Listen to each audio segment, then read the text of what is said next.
ओम श्री गणेशाय नम नमस्कार बंधुगण आपण मानकु आम यूट्यूब चैनल को स्वागत।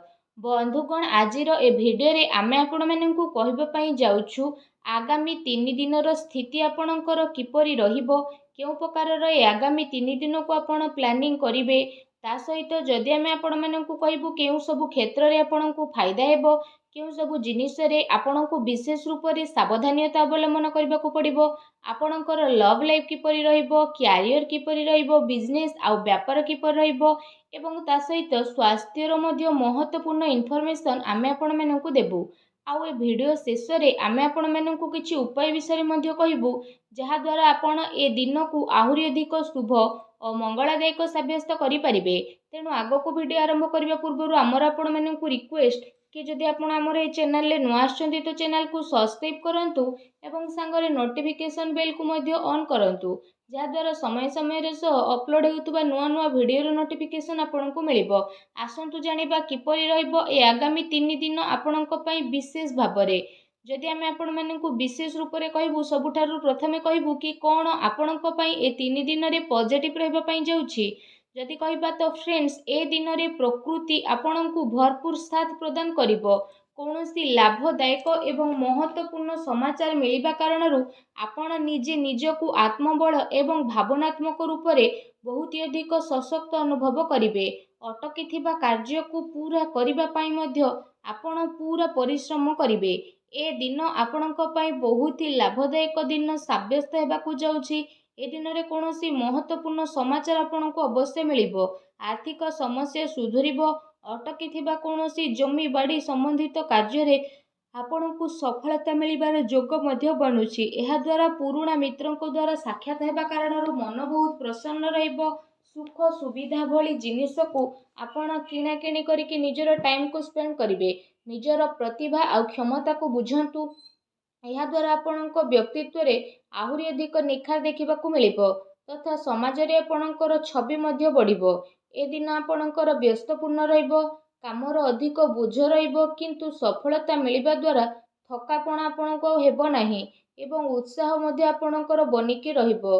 घरे बंधु को आगमन द्वारा मौज मजलिस रे टाइम को स्पेंड करिवे। निजर योजना को सफल बनेकी रखिबा पई ए दिन आपणको पई बहुत ही उत्तम रहिबो। काफी लंबा टाइम रु चली आसुथुबा कोनोसी प्रॉब्लम रु आपणको मुक्ति मध्य मिली जिवो, जहा पई आपण निजे निजकु चिंता मुक्त विशेष रूप रे अनुभव करिवे एवं आर्थिक मामला रे ठोस एवं महत्वपूर्ण निर्णय आपणक पई लाभदायक सिद्ध हेबो। समस्तंकर चाल आपणक सपक्षरे रहइबो एवं एहार आपण भरपूर उपयोग मध्य करिवे। आपणक भितरे कार्य प्रणाली कारणरू आपण समस्तंक प्रशंसार मध्य पात्र होई जिवो, किंतु कौनसी भी कार्य बा योजना पूर्वरु रूपरेखा अवश्य बनंतु। एहा आपणक पई बहुत ही भल रहिबो। अनेक प्रकारर सफलता ए दिन रे आपणकु अवश्य ही प्राप्त हेबाकू जाउछि। ता सहित आसंतु जानिबा आपणक पई कोन ए दिन रे नेगेटिव रहिबो। निजर क्रोध एवं तरतर भली जेपरि स्वभाव रे आपण नियंत्रण रखंतु। कौनसी संबंधित बा पड़ोसी सहित वाद विवाद भली स्थिति आपणकर उत्पन्न हेबो। उचित हेबो कि निजर कार्य उपरे आपण ध्यान दियंतु। अन्यर अजथा कथा को नजर अंदाज करंतु। मन रे किछि भूल बुझामणा बा आशंका हेबार विशेष रूप रे संभावना रहिछि। निजर स्वभाव रे नियंत्रण रखंतु, कारण केबे केबे आपणकर क्रोधपूर्ण बाणी अन्य को आहत मध्य करि पारे। एहा सह संबंध रे मध्य आपणकर कटुता आसे। आय संसाधन रे आपणकर कमी आसीबो, किंतु खर्च मध्य आपणकर बढ़िबो। सेथिपाई निज बजेट अनुसार खर्च करंतु। किछि अस्वस्थता मध्य आपण अनुभव करिवे, किंतु आपणकर कॉन्फिडेंस आपणकु एक्टिव बनेकी रखिबो। एहा सहित जदि कहिबा अन्य कारणरू कौनसी प्रकारर धन हानि मध्य आपणकर होई पारे। भाई भौणी सहित निजर संबंध को खराब ना हेबाकू दियंतु नाही। एहा द्वारा अकारण रे ही आपणकर चिंता उत्पन्न हेबो। कौनसी प्रतिद्वंदी जलन भावना कारणरू आपणक पई किछि नकारात्मक वातावरण मध्य अनुभव हेबो एवं किछि कथा को नै लड़ाई झगड़ा मध्य आपणकर होई पारे, किंतु टिके सावधानता आपणको प्रॉब्लम रु मुक्त मध्य प्रदान करिवो। घर बड़ वृद्धंकर अवहेला आदु करंतु नाही। केबे केबे भूल बुझामणा एवं अलस्वामी कारणरू ଆପଣଙ୍କର ବନୁଥିବା କାର୍ଯ୍ୟରେ ରୋକାବଟ ମଧ୍ୟ ଆସିପାରେ। ଏହା ସହିତ ନିଜ ବିଚାରରେ ମଧ୍ୟ ସୁଧାରତା ଆଣନ୍ତୁ। ଏହା ଆପଣଙ୍କ ପାଇଁ ବହୁତ ହି ଭଲ ରହିବ। ଆସନ୍ତୁ ଜାଣିବା ଏ ଦିନରେ ଆପଣଙ୍କର ଲଭ୍ ଲାଇଫ୍ କିପରି ରହିବ। ବୈବାହିକ ଜୀବନରେ ସାମଞ୍ଜସ୍ୟ ଆପଣଙ୍କର ରହିବ। ମନୋରଞ୍ଜନ ସମ୍ବନ୍ଧିତ କାର୍ଯ୍ୟରେ ଆପଣ ଆପଣଙ୍କ ଟାଇମ୍ ସ୍ପେଣ୍ଡ କରିବାରୁ ପରିବାରରେ ହାସ ପରିହାସ ଏବଂ ଖୁସିର ମାହୋଲ ରହିବ। ପାରିବାରିକ ବାତାବରଣ ଆପଣଙ୍କର ସୁଖଦପୂର୍ଣ୍ଣ ରହିବ। ପ୍ରେମ ସମ୍ବନ୍ଧରେ ମଧ୍ୟ ପ୍ରଗାଢ଼ତା ଆସିବ। ରୋମାଣ୍ଟିକ ମାହୋଲ ରହିବ ଏବଂ ନିକଟ ସମ୍ବନ୍ଧରେ ଡିନରରେ ଯିବାର ପ୍ରୋଗ୍ରାମ ମଧ୍ୟ ଆପଣଙ୍କର ବନୁଅଛି। କାଫି ସମୟ ପରେ ଘରୁ ବାହାରିବା ଏବଂ ଲୋକଙ୍କ ସହ ମିଶିବା ଆପଣଙ୍କୁ ଖୁସି ଏବଂ ଶାନ୍ତି ପ୍ରଦାନ କରିବ। ପାରିବାରିକ ବାତାବରଣ ଖୁସି ଭରା ରହିବ। ଘରର ସମସ୍ତ ସଦସ୍ୟ ଜଣେ ଆଉ ଜଣଙ୍କ ସହିତ ଟାଇମକୁ ସ୍ପେଣ୍ଡ କରିବେ। ବାହାର ସମ୍ବନ୍ଧୀୟଙ୍କ ସହ ସାବଧାନ ରୁହନ୍ତୁ। ଏହାଦ୍ୱାରା ମାନହାନି ହେବାର ସମ୍ଭାବନା ରହିଛି। ପରିବାରର ଗତିବିଧି ଆପଣଙ୍କ ଉପରେ ଦେଖା ମଧ୍ୟ ଯିବ। କାହିଁକି ନା କାମର ବ୍ୟସ୍ତତା ପରେ ଆପଣ ପରିବାରକୁ ଟାଇମ୍ ଦେଇପାରିବେ ନାହିଁ। ସେଥିପାଇଁ ଆପଣ ସେମାନଙ୍କ ପାଇଁ କିଛି ଟାଇମ୍ ଅବଶ୍ୟ ବାହାର କରିକି ରଖନ୍ତୁ।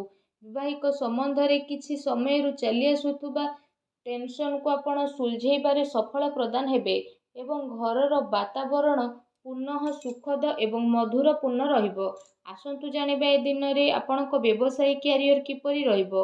ଏ ଦିନରେ ବ୍ୟବସାୟରେ ପ୍ରଡକ୍ସନ ସମ୍ବନ୍ଧିତ କାର୍ଯ୍ୟରେ କମି ଆସିବା କାରଣରୁ ଚିନ୍ତା ରହିବ, କିନ୍ତୁ ଆପଣଙ୍କର ପେମେଣ୍ଟ ଆସିବା ଦ୍ୱାରା ଆର୍ଥିକ ସ୍ଥିତି ଆପଣଙ୍କର ମଜବୁତ ରହିବ। ସେଥିପାଇଁ ବେଶୀ ଟେନସନ ନେବାର ଆବଶ୍ୟକତା ନାହିଁ। ଉଚ୍ଚ ଅଧିକାରୀଙ୍କ ସହଯୋଗ ଆପଣଙ୍କୁ ଆପଣଙ୍କ କାର୍ଯ୍ୟରେ ସଫଳତା ପ୍ରଦାନ କରିବ। ତା ସହିତ କୌଣସି ବଡ଼ ଧରଣର ଅର୍ଡର ମିଳିବାର ମଧ୍ୟ ଯୋଗ ବନୁଛି। ସରକାରୀ ସେବାୟତ ବ୍ୟକ୍ତିଙ୍କ ଉପରେ କାର୍ଯ୍ୟର ଅଧିକ ବୋଝ ମଧ୍ୟ ଆପଣଙ୍କ ଉପରେ ରହିବ। କାର୍ଯ୍ୟ କ୍ଷେତ୍ରରେ କୌଣସି ନିର୍ଣ୍ଣୟ ଏକା ନିଅନ୍ତୁ ନାହିଁ। ଟିମ୍ ୱାର୍କ ବନେଇକି ଆପଣ ସବୁବେଳେ କାମ କରନ୍ତୁ। ଏହାଦ୍ୱାରା ବ୍ୟବସ୍ଥା ଉତ୍ତମ ବନିକି ରହିବ। ଆର୍ଥିକ ମାମଲାରେ କାହା ଉପରେ ଅଧିକ ଭରସା କରନ୍ତୁ ନାହିଁ, ନା କୌଣସି ପ୍ରକାରର ସମଝୋତା କରିବେ। ବ୍ୟବସାୟିକ କ୍ଷେତ୍ରରେ ଆପଣଙ୍କୁ ଆପଣଙ୍କର ପରିଶ୍ରମର ଅନୁରୂପ ବହୁତ ଭଲ ପରିଣାମ ମଧ୍ୟ ହାସିଲ ହେବ। ଏ ଦିନରେ ଆପଣଙ୍କୁ ଆପଣଙ୍କ ଭାଗ୍ୟର ଅଧିକ ସହଯୋଗ ମିଳିବ। ଚାକିରି ପେଶା ବ୍ୟକ୍ତି କୌଣସି ସରକାରୀ ମାମଲାରେ ଫସି ମଧ୍ୟ ପାରନ୍ତି, ତେଣୁ ସାବଧାନ ରୁହନ୍ତୁ। ବ୍ୟବସାୟିକ ପରିସ୍ଥିତି ଆପଣଙ୍କର ଅନୁକୂଳ ରହିବ। ନିଜର ପୁରା ଧ୍ୟାନ ବିଜନେସରେ କେନ୍ଦ୍ରିତ କରନ୍ତୁ। କୌଣସି ବଡ଼ ଲୋକଙ୍କର ମିଳିବାର ସମ୍ଭାବନା ମଧ୍ୟ ରହିଛି। ବ୍ୟବସାୟିକ ଗତିବିଧି ସମ୍ବନ୍ଧିତ ଯୋଜନା କୌଣସି ବାହାର ବ୍ୟକ୍ତି ଆଗରେ ଆପଣ ସେୟାର କରନ୍ତୁ ନାହିଁ। କେହି ଏହାର ଅନୁଚିତ ଉପଯୋଗ ମଧ୍ୟ କରିପାରେ ଏବଂ ଅର୍ଡର ସମ୍ବନ୍ଧିତ ସବୁ କାର୍ଯ୍ୟରେ ପକ୍କା ବିଲ୍ର ଆପଣ ଉପଯୋଗ କରନ୍ତୁ। ଚାକିରି କରୁଥିବା ଜାତକଙ୍କ ପାଇଁ ଏ ଦିନ ବହୁତ ହି ଲାଭଦାୟକ ଦିନ ରହିବାକୁ ଯାଉଛି। ଏହା ସହ ଚାକିରି ସମ୍ବନ୍ଧିତ ଏ ଦିନରେ ଆପଣଙ୍କୁ ବହୁତ ହି ଭଲ ଖୁସି ଖବର ଅବଶ୍ୟ ହିଁ ପ୍ରାପ୍ତି ହେବ, ଯାହାଦ୍ୱାରା ଆପଣଙ୍କୁ କାଫି ଖୁସିର ଅନୁଭବ ହେବ। ଆସନ୍ତୁ ଜାଣିବା ଏ ଦିନରେ ଆପଣଙ୍କ ସ୍ୱାସ୍ଥ୍ୟ କିପରି ରହିବ। ଗ୍ୟାସ୍ ଏବଂ ଏସିଡିଟି ଦ୍ୱାରା ଆପଣ ପ୍ରୋବ୍ଲେମ ରହିବେ। ଖାଦ୍ୟପେୟରେ ସଂଯମତା ରଖନ୍ତୁ। ବ୍ୟବସ୍ଥିତ ଦିନଚର୍ଯ୍ୟା ରଖିବା ପାଇଁ ଆପଣଙ୍କୁ ଆବଶ୍ୟକ ରହିଛି। ସ୍ୱାସ୍ଥ୍ୟ ମୌସୁମୀ ପରିବର୍ତ୍ତନ କାରଣରୁ ଥକାପଣ ଆପଣଙ୍କୁ ଅନୁଭବ ହେବ ଏବଂ କମଜୋରି ଅନୁଭବ ହେବ। ନିଜର ଇମ୍ୟୁନିଟି ସିଷ୍ଟମକୁ ଷ୍ଟ୍ରଙ୍ଗ କରନ୍ତୁ। ତା ସହିତ ନିଜ ସ୍ୱାସ୍ଥ୍ୟକୁ ଆହୁରି ଅଧିକ ଭଲ ରଖିବା ପାଇଁ ଆପଣ ପ୍ରତ୍ୟେକ ଦିନ ଯୋଗ କରନ୍ତୁ, ବ୍ୟାୟାମ କରନ୍ତୁ ଏବଂ ସୁସ୍ଥ ରୁହନ୍ତୁ। ଆସନ୍ତୁ ଜାଣିବା ଆଜି ଆପଣଙ୍କ ପାଇଁ କ'ଣ ବିଶେଷ ଉପାୟ ରହିଛି। ଏ ଦିନରେ ଆପଣ ବିଶେଷ ରୂପରେ ସ୍ନାନ ଆଦି କରିସାରିବା ପରେ ନିଜର ଶ୍ରଦ୍ଧା ଅନୁସାରେ, ନିଜ ସାମର୍ଥ୍ୟ ଅନୁସାରେ ସବୁଜ ମୁଗର ଦାନ ଭଗବାନ ଶ୍ରୀ ଗଣେଶଙ୍କୁ ସ୍ମରଣ କରିକି କରନ୍ତୁ। ଏପରି କରିବା ଦ୍ୱାରା ଭଗବାନ ଶ୍ରୀ ଗଣେଶଙ୍କ କୃପା ପ୍ରାପ୍ତ ହେବ ଏବଂ ଆପଣଙ୍କ ଜୀବନର ସବୁ ଦୁଃଖ କଷ୍ଟ ଦୂର ହେବ, ସବୁ ବାଧାବିଘ୍ନ ମଧ୍ୟ ଦୂରେଇ ଯିବ। ଆଶା କରୁଛି ଆଜିର ଭିଡ଼ିଓଟି ଆପଣଙ୍କୁ ଭଲ ଲାଗିଥିବ। ଭିଡ଼ିଓଟି ଭଲ ଲାଗିଥିଲେ ଭିଡ଼ିଓଟିକୁ ଲାଇକ୍ କରନ୍ତୁ। ଆଉ ଯଦି ଚ୍ୟାନେଲରେ ନୂଆ ଆସିଛନ୍ତି ତ ଚ୍ୟାନେଲକୁ ସବସ୍କ୍ରାଇବ୍ ମଧ୍ୟ କରନ୍ତୁ। ଧନ୍ୟବାଦ।